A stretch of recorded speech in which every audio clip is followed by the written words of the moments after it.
नमस्कार दोस्तों, स्वागत है आप सभी का स्टडी विद सूरज के यूट्यूब चैनल में। तो दोस्तों, आज की ये क्लास है उत्तराखंड पुलिस कांस्टेबल साथ साथ में जूनियर असिस्टेंट के लिए। ये पेपर बहुत ही इंपॉर्टेंट रहने वाला है क्योंकि ये पेपर है 2021 का। और आप लोगों को पता ही होगा कि पुराने क्वेश्चन ज़रूर से रिपीट होते हैं हमारे सारे एग्जामों में, तो ये एग्ज़ाम काफ़ी इंपॉर्टेंट रह जाता है। इससे पहले मैंने 2022 का करा दिया, 23 का करा दिया और साथ साथ में 19 का भी करा दिया है। तो फर्स्ट क्वेश्चन की तरफ चलते हैं। सीधे क्वेश्चन सीधा आंसर चलेंगे, जिससे कि आप लोगों का भी टाइम वेस्ट ना हो और आप लोगों को भी सीधे से आंसर रट जाए पूरे दिमाग में।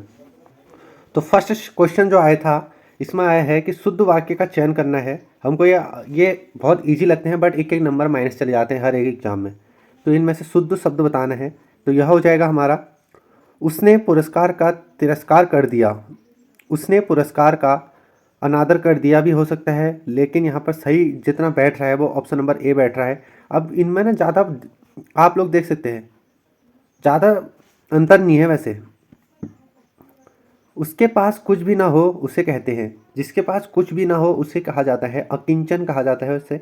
तो ऑप्शन नंबर सी इसका सही आंसर हो जाएगा। यह क्वेश्चन भी 2 से 3 बार रिपीट हो चुका है। आई होप आप लोगों को ये आगे फॉरेस्ट गार्ड या पुलिस कांस्टेबल या फिर जूनियर असिस्टेंट में ये क्वेश्चन रिपीट जरूर से हो जाए।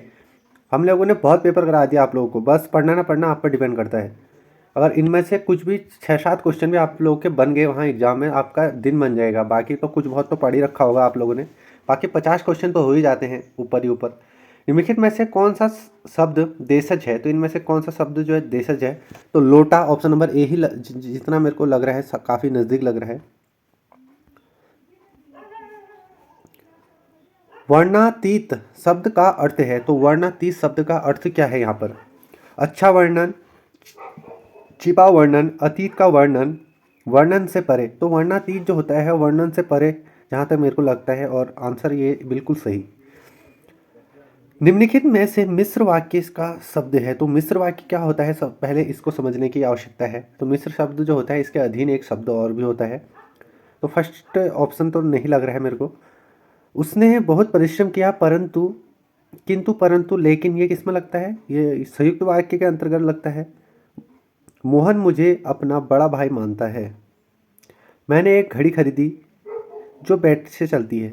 तो ऑप्शन नंबर डी यहाँ पर सही आंसर हो जाएगा। जो लग गए हैं यहाँ पर। आप लोग चाहो तो इनको ट्रिक से भी याद कर सकते हो, बट ट्रिक का ऐसा रहता है ना, हर जगह ट्रिक काम नहीं आती, लेकिन ट्रिक से बहुत जल्दी सीख जाता है इंसान। राका शब्द पर्यायवाची है। तो राका किसका शब्द का पर्यायवाची यहाँ पर है? राका किसका होता है यहाँ पर? रात का होता है, और रात को रजनी भी कहा जाता है। तो राका हो जाएगा ऑप्शन नंबर ए।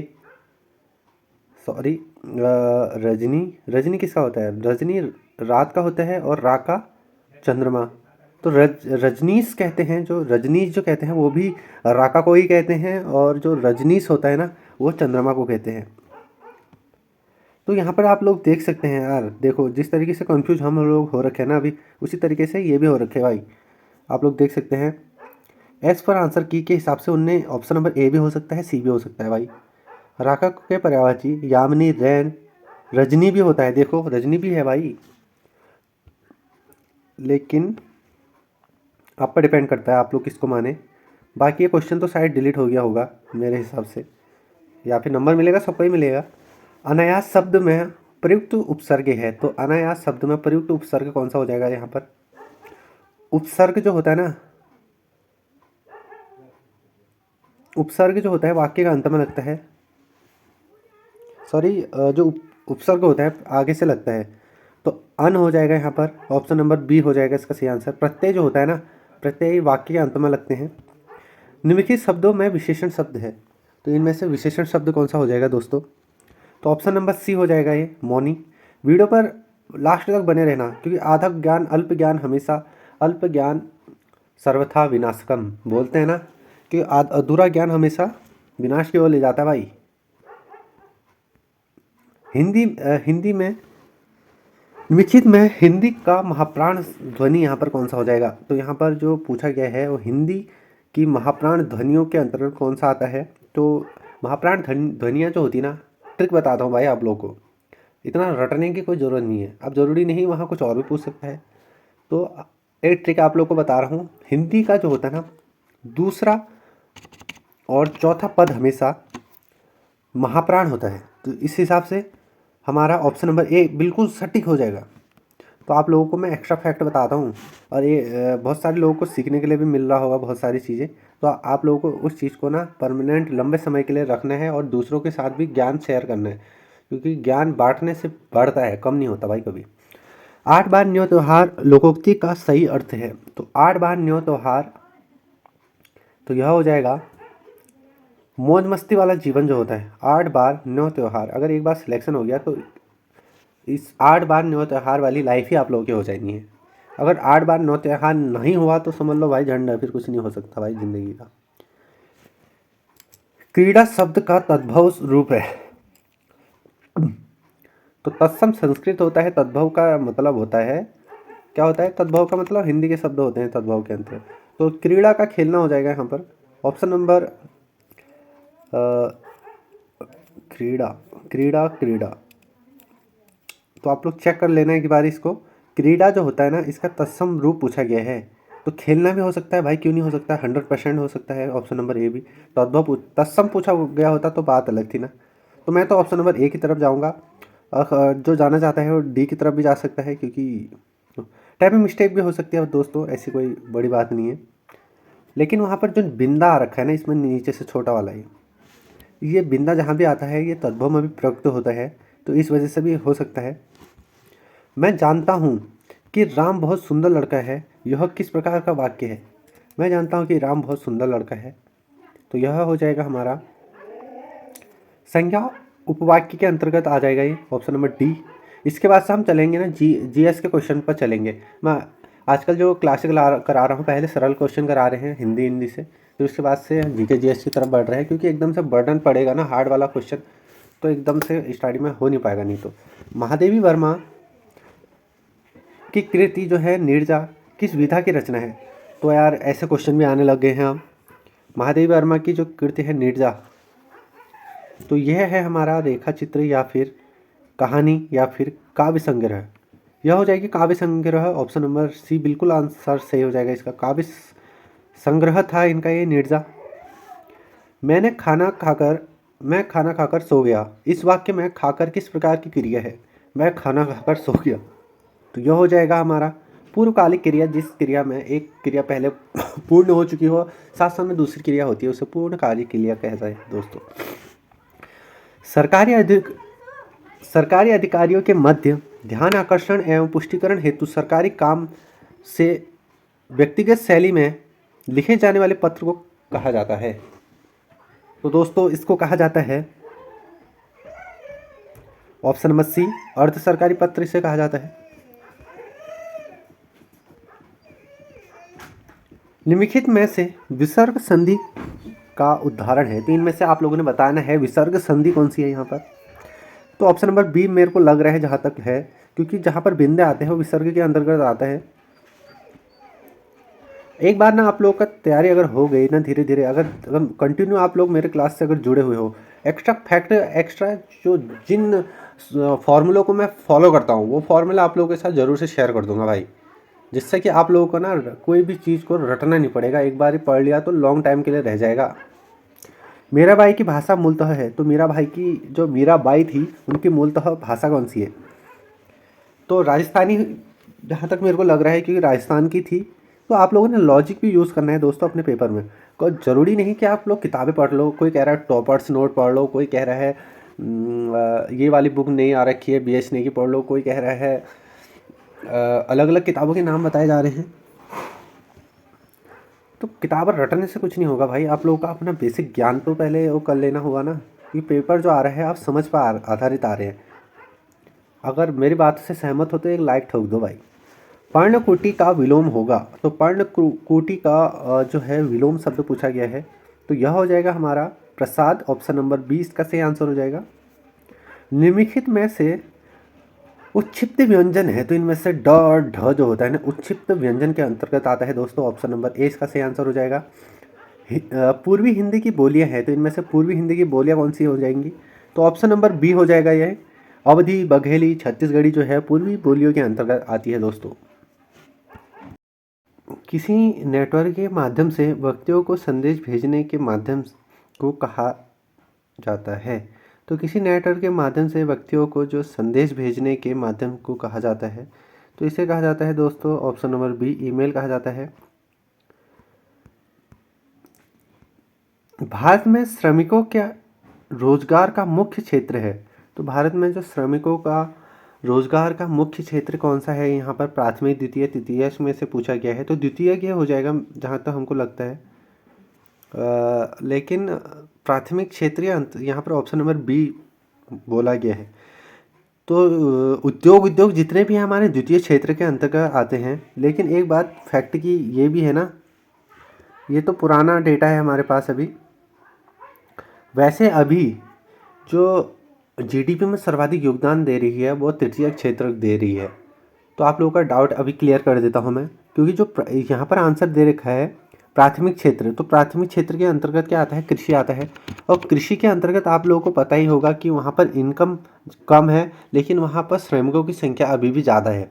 तो इस वजह से ही भारत में श्रमिकों के रोजगार का मुख्य क्षेत्र जो है वो कृषि क्षेत्र आता है अभी भी, ऑप्शन नंबर ए। तब यहाँ पर ऑप्शन नंबर ए दे रखा है। और वैसे जो जीडीपी में सर्वाधिक योगदान जो करता है ना, तृतीय क्षेत्र करता है। तृतीय क्षेत्र जो हमारा सेवा सेक्टर है हमारा, और उत्तराखंड के अगर पूछा जाएगा तो उत्तराखंड का अलग है हिसाब है। तो उत्तराखंड में पर्यटन क्षेत्र ऑप्शन नंबर बी होगा। पर्यटन किसके अंतर्गत आता है? पर्यटन जो आता है हमारे द्वितीय क्षेत्र के अंतर्गत आता है दोस्तों। अगर मेरे साथ जुड़े रहोगे ना, मैं आप लोगों का भले ही कुछ ज़्यादा ज्ञान ना दे पाऊँ, बस ऐसे ऐसे आपको शॉर्ट ट्रिके फॉर्मूले ऐसा आप लोगों को ट्रेन कर दूंगा कि आप लोगों का जो माइंड है ना, वो आप लोगों को रटने की ज़रूरत नहीं पड़ेगी। बहुत सारे क्वेश्चन आपके लॉजिक के आधार पर सही हो जाएंगे। मैं आपको खुद बता रहा हूँ भाई, रीजनिंग में बहुत सारे लोग सॉल्व करते हैं, कुछ ये करते हैं, कुछ वो करते हैं। हम लोग खाली लॉजिक यूज़ करते हैं। लॉजिक में से लगभग रीजनिंग के क्वेश्चन 1 मिनट 2 मिनट में 10-15 क्वेश्चन सॉल्व हो जाते हैं। अगर आप लोग सॉल्व करने में ही रह जाओगे वहाँ पेपर में, तो टाइम की बचत कहाँ से हो पाएगी। उत्तराखंड में प्रमुख शब्द तो ढाकर है, किससे संबंधित है? तो ढाकर जो है ना हमारे व्यापार यात्रा से संबंधित है। यूके एसएससी के ऐसे क्वेश्चन भी फेवरेट रहते हैं, कुछ ऐसी लोकल हमारे एरिया से ही क्वेश्चन पूछ देता है, लेकिन हम लोग को ही खुद नहीं आते फिर ये। तो इसमें किसकी गलती है भाई? निम्नलिखित में से कौन सी पुस्तक बैरिस्टर मुकुंदी लाल के द्वारा लिखित है? तो इनमें से कौन सी लिखित नहीं है पूछा गया है बैरिस्टर मुकुंदी लाल के द्वारा। गढ़वाल चित्रशैली एवं सर्वेक्षण, Garhwal paintings Mukundi Lal, some notes of Molaram भी मुकुंदी लाल की है, गढ़वाल स्कूल ऑफ पेंटिंग। तो ऑप्शन नंबर ए जो है ना ये नहीं है, बाकी गढ़वाल स्कूल ऑफ पेंटिंग भी है, सम नोट्स ऑफ मोलाराम भी है, गढ़वाल पेंटिंग्स भी है। दक्षिणी अमेरिका राष्ट्रों में से निम्नलिखित में से कौन सा एक ओपीई सॉरी वैसे इसको शॉर्ट में ओपेक कहा जाता है। तो ओपेक का मैं अभी आप लोगों को ना ओपेक के बारे में बहुत सारी डिटेल अभी मैं आप लोगों के मेरे मन में आ रही है, तो बहुत सारी चीज़ें आप लोगों के साथ शेयर कर देता हूँ। तो यहाँ पर सदस्य देश पूछा गया है, तो ये वेनेजुएला है। लेकिन ओपेक की स्थापना कब हुई थी? तो ओपेक की स्थापना 1960 के आसपास हुई थी। और इसका मुख्यालय कहाँ पर है? इसका मुख्यालय वियना में है दोस्तों। और ज़रूरी नहीं कि आप लोगों से सदस्य देश ही पूछा जाए, इसकी स्थापना भी पूछी जा सकती है और इसके मुख्यालय भी पूछा जा सकता है। तो आप लोग मेरे साथ अगर बने हुए हो ना, अगर आप लोगों ने ट्रस्ट कर रखा है, तो आप मेरा भी फर्ज बनता है आप लोगों को बेहतरीन शिक्षा देने का। निम्नलिखित में से पर्यावरण की सुरक्षा का उल्लेख भारतीय संविधान के किस भाग में है? तो जो पर्यावरणीय सुरक्षा है ये हमारी वैसे समवर्ती सूची के अंतर्गत होना चाहिए। तो ऑप्शन नंबर ए इसका सही आंसर हो जाएगा। रैंगर मृदा रैगून हो गए, यहाँ पर थोड़ा सा ना टाइमिंग मिस्टेक हो रखी है दोस्तों। रैगर मिट्टी तो मैंने सुना ही नहीं है, रैगून मिट्टी सुन रखा है। रैगून मिट्टी मृदा का मुख्य उपज है। तो जो रैगून मिट्टी होती है ना, ये मुख्य रूप से कपास के लिए होती है ऑप्शन नंबर ए इसका सही आंसर हो जाएगा। रेगुन मिट्टी को ही काली मिट्टी कहा जाती है, स्वयं जुती हुई मृदा भी बोला जाता है इसको। 1962 में नरेंद्र महाविश्वविद्यालय टिहरी गढ़वाल की स्थापना की थी। तो 1962 में जो नरेंद्र महाविश्वविद्यालय टिहरी की स्थापना की गई थी, 1962 में नरेंद्र विश्वविद्यालय की स्थापना तो यह की थी हमारे कमलेन्दुमती शाह के द्वारा 1962 में नरेंद्र महाविश्वविद्यालय की स्थापना की गई थी दोस्तों। 1906 ईस्वी में वंदे मातरम का कुमाऊनी में अनुमान जय जय माई जन्मभूमि धन्य धन्य तुम किया। तो यह जो है स्लोगन है हमारा हरि प्रसाद त्रिपाठी का। ऑप्शन नंबर 20 का सही आंसर हो जाएगा। दोस्तों लास्ट का क्वेश्चन है हमारा ये, और उसके बाद से और आप लोगों ने पुराना वो नहीं देख रखा है ना, इससे पहले हमने पुलिस का पूरा पेपर सॉल्व कर रखा है, आप लोग उसको ज़रूर से देखना भाई, जो भी हो काम आपका ज़रूर से आएगा। वो एग्ज़ाम पूरा पेपर सॉल्व कर रखा है। भारतीय जनगणना 2011 के अनुसार निम्नलिखित में से किस जिले की जनसंख्या की 10% वृद्धि दर सबसे अधिक है? तो 10 की वृद्धि दर 10 साल में, मतलब ऊधम सिंह नगर या फिर हरिद्वार। तो ऑप्शन नंबर सी इसका सही आंसर हो जाएगा, ऊधम सिंह नगर। तो मिलते हैं नेक्स्ट वीडियो में दोस्तों।